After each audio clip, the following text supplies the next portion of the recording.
Spoiler alert, I do not have a camera, so I'll just be using this banner, and I won't bother voice masking this, cause honestly it doesn't matter. Alright, I'll try to keep this under 2 minutes, as opposed to rambling on about psychology, which in no way comes into this equation, at least in the essence of some of the websites you mentioned. Anyways, for one, the sites you mentioned, not cults, not terrorist groups. They're web pages about cats. They're anonymous image boards. You see, they have boards for things like weapons, television shows, games, and also the one you mentioned quite a bit, the random board. A board where people aren't friendly to anyone, as you seem to think they would be. They in fact troll each other.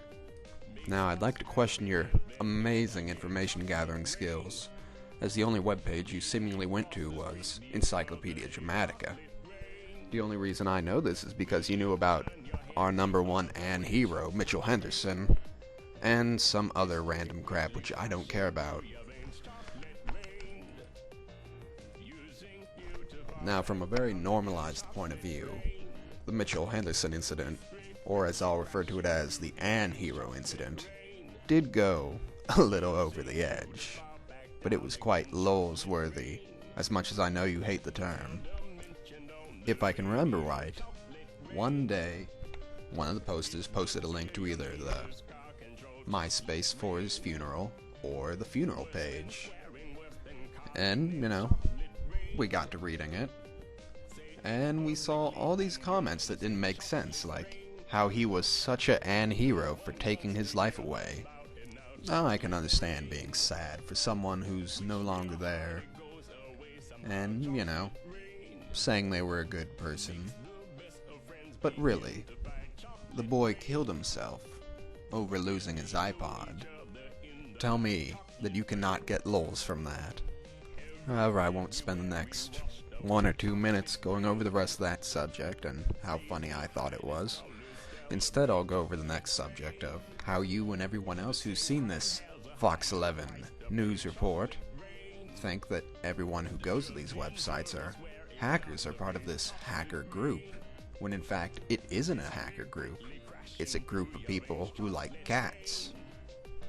And in truth, the hackers don't even go to that website, or at least they do, but there's maybe 4 people who could actually do any sort of real hacking?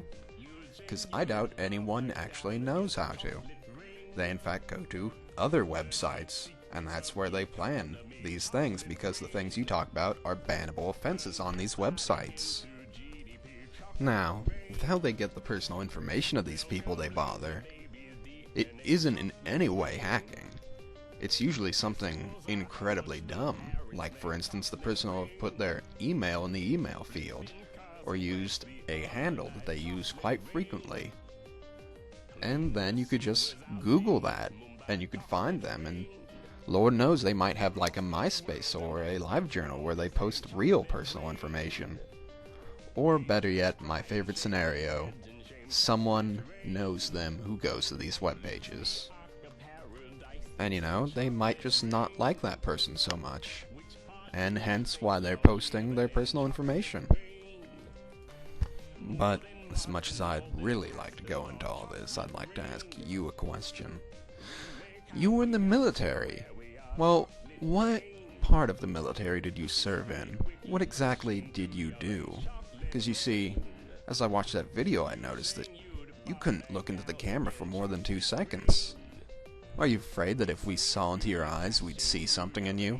Something that you wouldn't like us knowing? That possibly you don't feel good about yourself? That you have issues, that you have problems? That possibly that's why you're rambling on about psychology, because you have your own psychological problems? Just think of that as an ending note.